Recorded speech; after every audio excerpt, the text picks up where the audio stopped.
একটা ছোট অজানা তুর্কি গোত্র যারা ছিল সীমান্তের যোদ্ধা। কেউ ভাবতেও পারেনি একদিন তারাই শাসন করবে 3টি মহাদেশ। 1300 শতাব্দীর শেষ দিকে আনাতোলিয়ার সীমান্তে জন্ম নেয় একটি শক্তি। নেতা ছিলেন একজন সাহসী যোদ্ধা, ওসমান গাজী।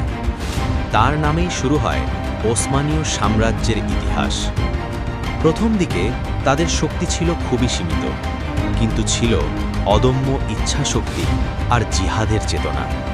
তারা একের পর এক বাইজেন্টাইন দুর্গ দখল করতে থাকে। সময়ের সাথে সাথে এই ছোট গোত্রটি হয়ে ওঠে একটি সংগঠিত সেনাবাহিনী। তারা গড়ে তোলে জানিসারি বাহিনী, যারা ছিল বিশ্বের অন্যতম শক্তিশালী ও শৃঙ্খলাবদ্ধ সৈন্যদল। 1453 সাল, একটি বছর যা চিরতরে বদলে দেয় ইতিহাস। সুলতান মুহাম্মদ আল ফাতিহি কনস্ট্যান্টিনোপল আক্রমণ করেন।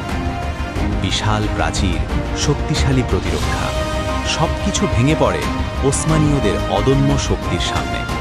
শহরটি দখল হয় আর জন্ম নেয় ইস্তানবুল। এই জয়ের পর ওসমানীয়রা আর থেমে থাকেনি। তারা ইউরোপ, এশিয়া এবং আফ্রিকার বিশাল অঞ্চল দখল করে। সুলতান সুলেমান দ্য ম্যাগনিফিসেন্টের সময় সাম্রাজ্য পৌঁছে যায় তার সর্বোচ্চ শিখরে। আইন, সংস্কৃতি, স্থাপত্য সব ক্ষেত্রেই তারা হয়ে ওঠে অনন্য। কিন্তু প্রতিটি উত্থানেরই আছে পতন। ধীরে ধীরে দুর্বল হতে শুরু করে সাম্রাজ্য। অভ্যন্তরীণ দ্বন্দ্ব, দুর্নীতি এবং প্রযুক্তিগত পিছিয়ে পড়া সব মিলিয়ে তারা হারাতে থাকে তাদের শক্তি।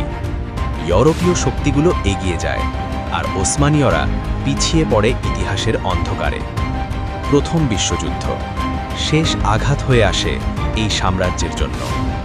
পরাজয়ের পর ভেঙে যায় 600 বছরের শাসন। শেষ সুলতানকে নির্বাসনে পাঠানো হয়। একটি ছোট তুর্কি গোত্র, যারা একসময় ছিল সীমান্তের যোদ্ধা, তারাই গড়ে তুলেছিল এক বিশাল সাম্রাজ্য। আর শেষ পর্যন্ত তাদের গল্প হয়ে যায় ইতিহাসের এক অবিস্মরণীয় অধ্যায়।